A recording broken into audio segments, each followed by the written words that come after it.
Good evening. Welcome to Would I Lie to You, the show that separates the truth from the twaddle. On David Mitchell's team tonight, actor and Strictly star Will Mellor.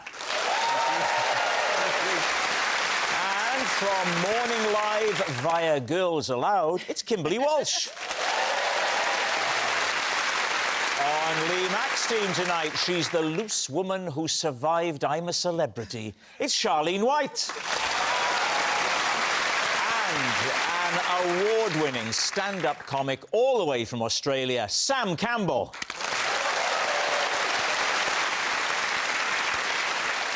We begin with round one, Home Truths, where our panellists read out a statement from the card in front of them. To make things harder, they've never seen the card before. They've no idea what they'll be faced with. It's up to the opposing team to sort the fact from the fiction. And Will, you're first tonight. OK. Here we go. For 3 weeks, I had a job dancing in a shop window. Please, team. Where was the shop? Manchester. What was the shop? It was a clothes shop. So, were you dancing where in the clothes? No, I was there to draw attention to the shop. And what sort of clothes did they sell? Ladies' clothes, like... Was it just you dancing, or you had a couple of guys, a whole bunch of hunks all going at it? So, here's a question. Yeah. What were you actually wearing? Cut-off jean shorts. Yeah. And a sleeveless top. What was the ladies' clothes shop called? Snob. Are you sure there was an S at the beginning? Yeah.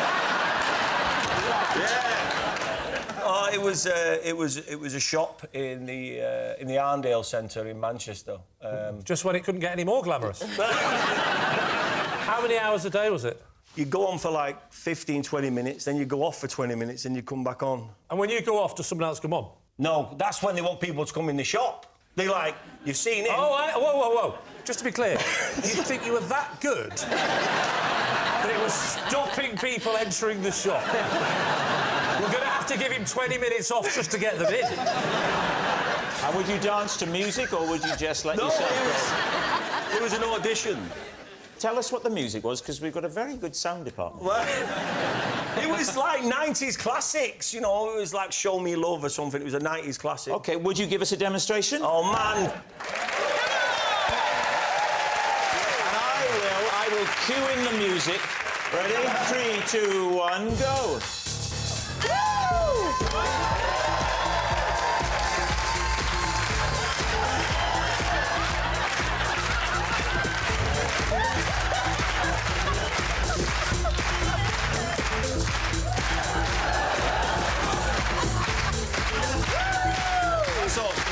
That's impressive. That was properly impressive. And did you sell many dresses doing that? What am I doing here? What do you mean, what are you doing here? You used to work in a shop window dancing. What do you think, Sam? Is he telling the truth? I've got one more question, and this could be the smoking gun. What floor of the building was it? The ground floor. I think it's the truth. What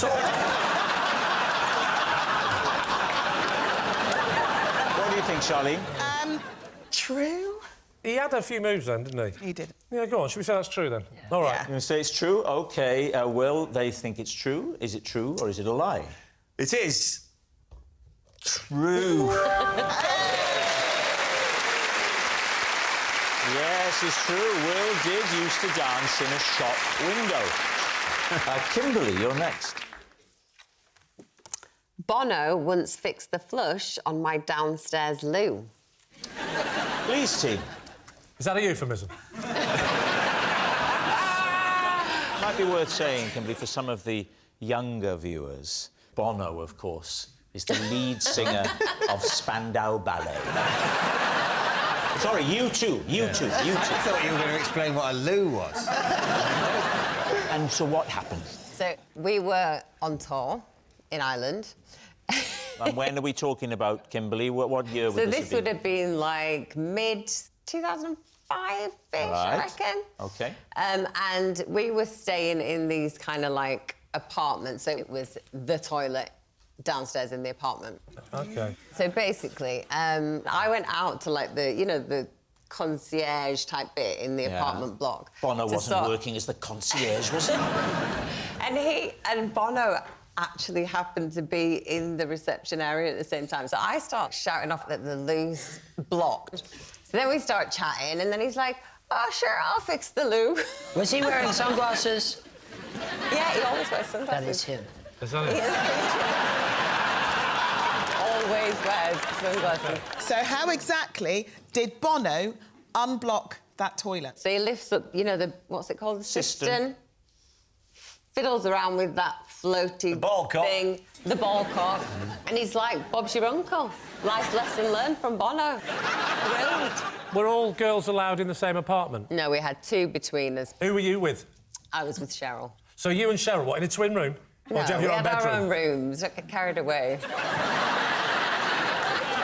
I was getting carried away, I would have said twin beds, I'd have said a double bed, wouldn't I? And trust me, I wouldn't have had in the background the idea that your toilet was blocked. What are you thinking, Sam? Oh, can I ask, being in, like, a famous pop group, is that just a roller coaster? Yes, it is. It really It's quite a very general question, Sam. I think it's true. I think that it's not you in your highest moment, so I think to present this is really brave. The bit I don't like is the concierge going, "Yes, I'll just sort that out for you. Wait a minute, I'll sort this out." Oh, it's right, Bono from U2 is going to do it, that's all right. So what do you think? Is it the truth? I think it's a lie. All right, we'll go with lie. OK, you're going to say it's a lie. Kimberley, was it a lie or was it actually the truth? It was, of course, a lie. Yes, it's a lie. Bono didn't fix Kimberley's flush.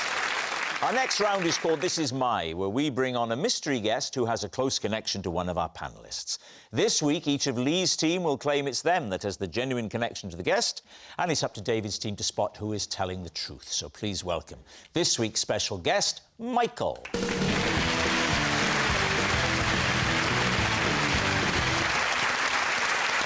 So, Charlene, what is Michael to you? This is Michael, and he once buttered my finger when I got Lorraine Kelly's wedding ring stuck on it. All right. Sam, how do you know Michael? This is Michael. He's the cab driver who made me late because he stopped mid-journey to play the trumpet. Lee, what is your relationship with Michael? This is Michael. He is a master watchmaker and I am his apprentice. So there we have it. Charlene's handy helper, Sam's musical mate, or Lee's timepiece tutor. David's team, where to begin? So, sorry, whose ring did you put on, Charlene? Lorraine Kelly's. Lorraine's. And why did you do that? Well, she'd been a guest on Loose, and she mentioned her husband and talk about relationships and stuff. And... Sorry, Charlene, when you say loose, Sorry. loose women, right? Sorry, loose women. Yeah, hey, welcome to Wood. Which is Rob's favourite chattel line.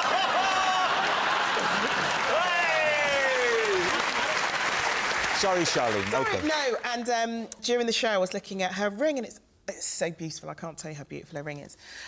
Gold band with, like, a shed load of diamonds in the middle. And is Lorraine a dear friend of yours? Well, I know it. I've been in her show a couple of times. Yes. She's lovely, isn't she? I wouldn't say that we're besties. When I say she's lovely, you ignore it. Interesting. So I popped into her dressing room to say thank you. To lovely Lorraine. And I was looking at her ring again. Yeah. And she just said, "Do you want to have a try?" You can imagine Lorraine's... Oh, She didn't just have a look. Have a try, have a try. And so she didn't just have a look, Give it a go. And so I had a look. That's Billy Connolly. I don't know why I've gone there. Why did they do that? I don't know. So I was quite swollen. So I put it on. Welcome to Wood. And then I couldn't get it off. So And Michael just happened to be, what, lurking in the corner? No, Michael's one of our floor managers over at Lee's. With a pocket full of butter? So in the same room that we have our debrief, there is a fridge in there. So when you had the ring on, was you not in the room where the butter was? No, I was in a panic. Michael was going past in order to go to the debrief. Okay. And he heard me struggling because the door was open. Why I was is like, "What's Michael wrong?" going to the debrief? Because he comes to our debriefs. What does a debrief on loose women involve? They just take their knickers off, surely.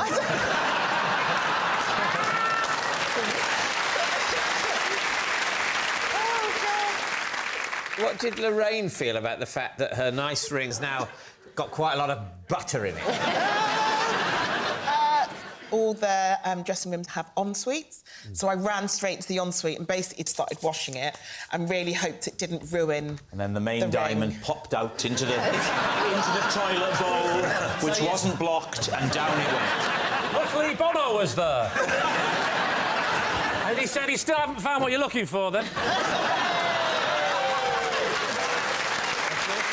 He said I would have been here earlier, but the streets have no name. OK, so is that the end of the story? Joshua Tree.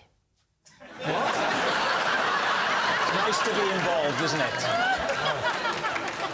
All right, who would you like to quiz next? OK, Sam. Remind us of your statement. I know Michael. He was driving a cab that I was in. He made me late for an event because he stopped the car to play the trumpet. He's got the trumpet in the cab. Yeah. Did you ask him to play the trumpet? Did you say, hey, mate, can you play that?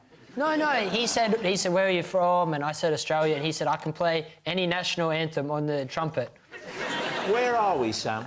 I don't know the suburbs very well, but we were going to the Museum of Public Executions. Hang on. Was it a black cab? Yeah. And remind us, I couldn't hum the Australian national anthem if I tried. What does it sound like? Is it Walsh in Matilda? Or is it the theme to Home and Away? How does it go? Australians, all let us rejoice, for we are free. That's the first part. It's rousing, isn't it? I mean, if that doesn't get you ready for battle, I don't know what does. How had you found this black cab? In the city. Hang on! Before he said we were in the suburbs. I didn't say this. Did I? You did. You said, well, I was in the suburbs this somewhere. Is where, now I see where you get this confusion, and I forgive you. Well, We were... You forgive me? This is in like... That's where the exhibition was. It was out of the way. I totally understand that you don't know the geography of these places because obviously none of this really happened. Where are you saying you were when you got this black taxi?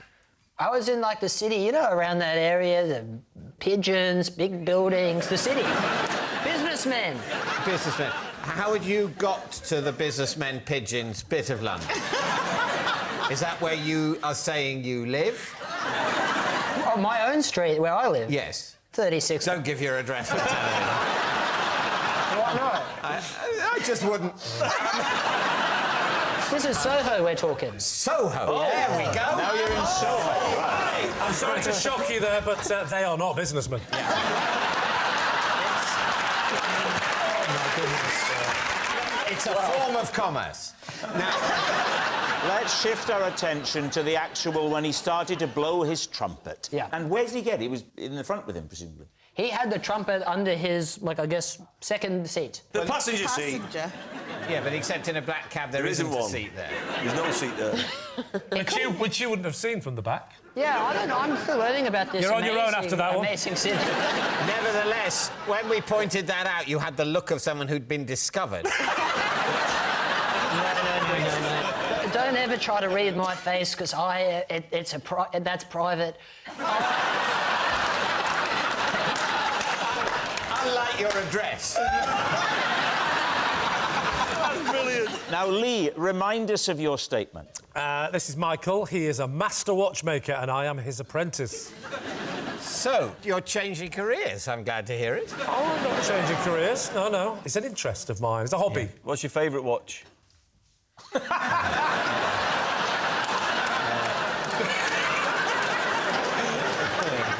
So, how did you get into it? Well, it's always fascinated me that how a watch works.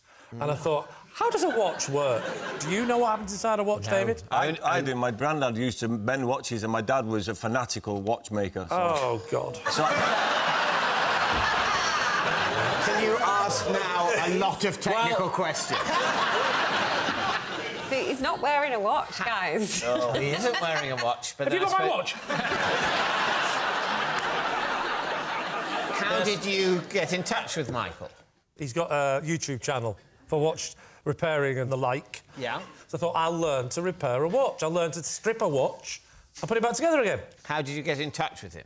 We contacted him through YouTube. He's got a link. OK. And I know you know as much about YouTube as I do, so I can say anything, can't I? I reached into the screen and... clicked on his link and the doorbell rang. And so you're his apprentice. Yeah. Where do the lessons happen? Apprentice is a loose word. I would call myself his apprentice because... Because that was a lie you were given on a panel show. I just got into watching his various videos, and then eventually I contacted him, and he was nice enough to do a one-to-one session because I was stuck on one particular problem. But I want to know, what's your favourite watch? You didn't answer that question. The watch I worked on, it was the Seiko 5. Seikos are digital, aren't they? Well, that's why I ruined it. I felt such an idiot when I said to Michael, I said, why is it not ticking?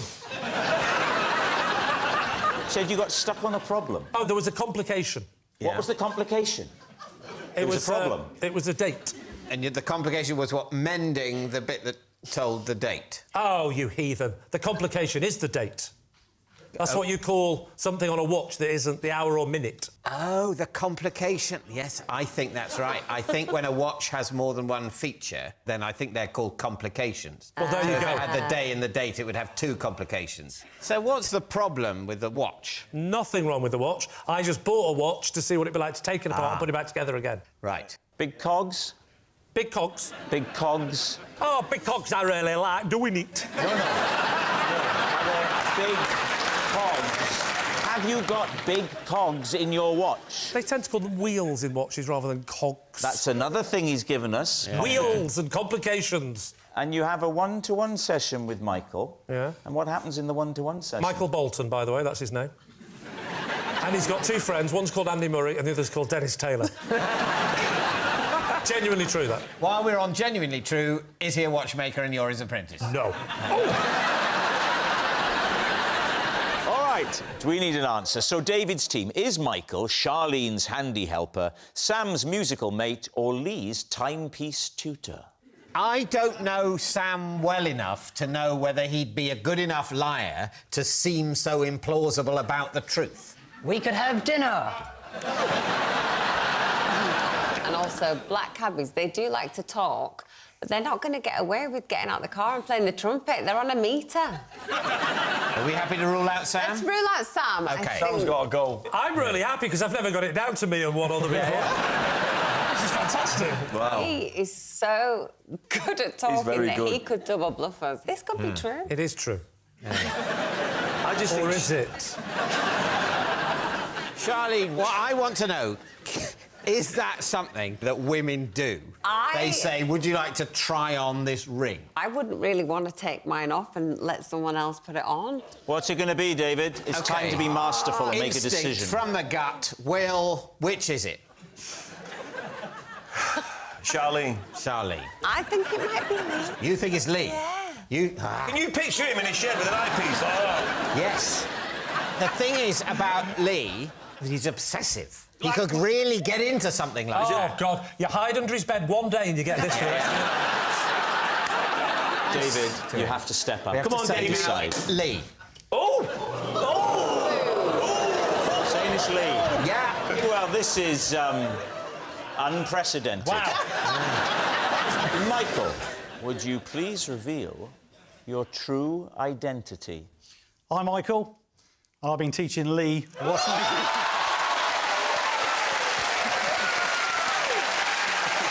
Yes, Michael is Lee's timepiece tutor, and we have some proof. There is Lee, look. They're on a Zoom together there. And then we have another one.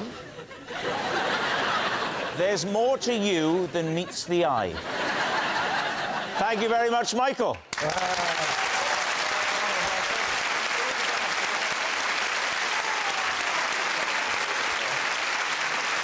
Which brings us to our final round, Quickfire Lies, and we start with... It's David. I have taken to watching television in the evenings whilst holding a tambourine. That way, when I inevitably nod off, it hits the floor and wakes me up. Please, T. Yeah, I mean, this has got to be true. At what time of evening are you and Victoria settling down together? Well, 8. You're falling asleep at 8 o'clock? No. Maybe we might eat some food. A TV dinner on your lap? Yep. Oh, you don't strike me as a TV I don't dinner. know, No. absolutely not. Oh, no, obviously, obviously, Monday to Thursday, it's in the baronial hall.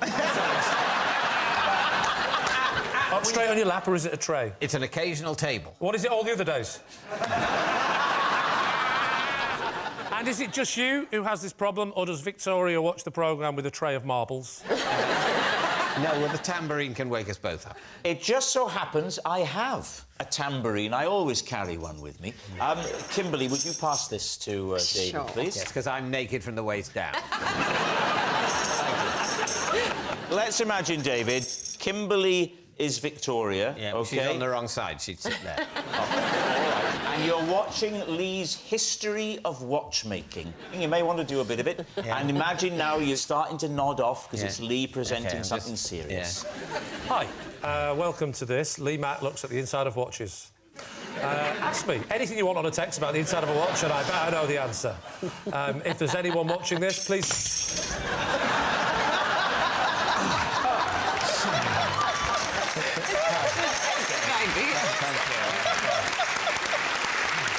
I'm more interested, why does Victoria always sit on the right?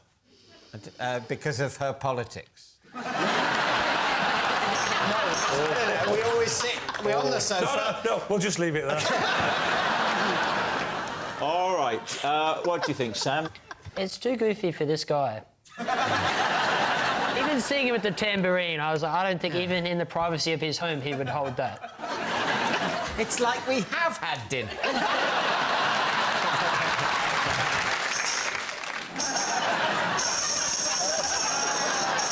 Can I just say, I think your watch needs oiling.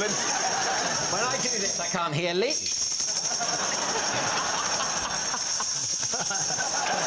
That's quite frightening. What are you going to say then? Stop now, David. Stop. Time to stop. Let's stop. Time to put down the tambourine. No more tambourine.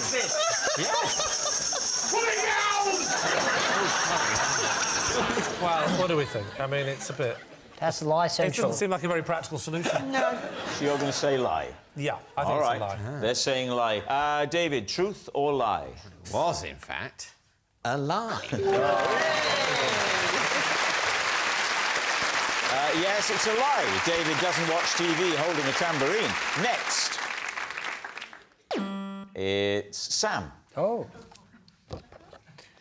I was once a body double for a head lice advert. David's team. What do you mean a body double?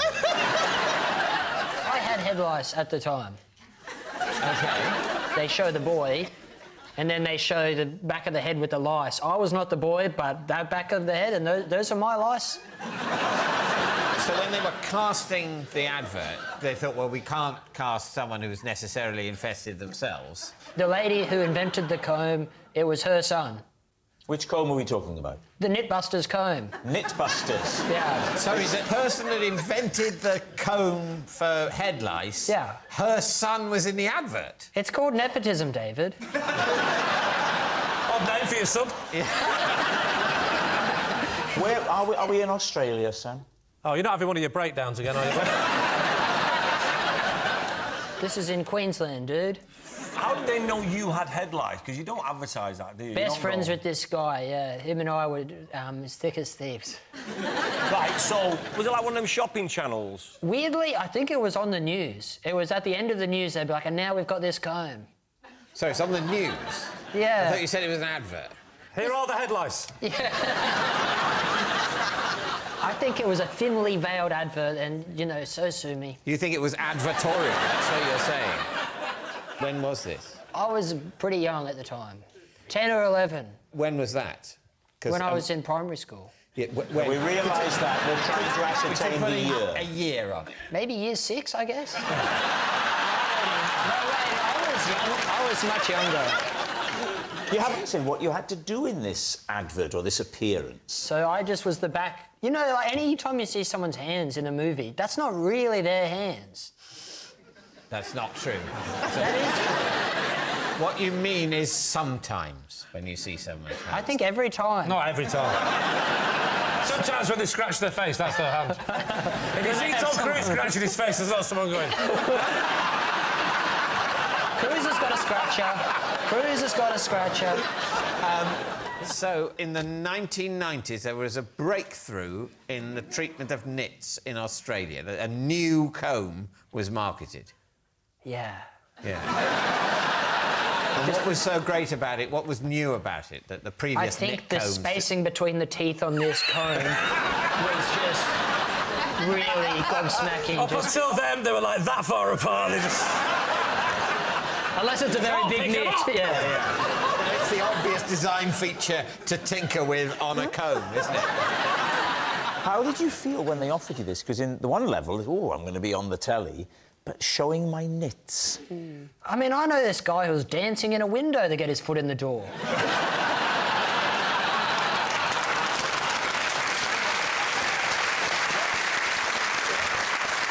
All right, well, what do you think? You know, mainly because you mixed up advert and news. Otherwise, I'm totally buying it. Me, I think definitely lie. I think lie. I think we do think it's a lie. I mean, you have a disconcerting presence. No. So in You a say way, the warmest things to the guests, David. but there's also something ghostly about you. I wouldn't be surprised if at the next recording they said, wasn't it weird that on Lee's team we only had one guest? I said, no, there was another guest, Sam. He was from Australia. And Rob says, there is no such place. But I think we think it's a lie. They're saying it's a lie. It's a lie. Sam, truth or lie? That's true.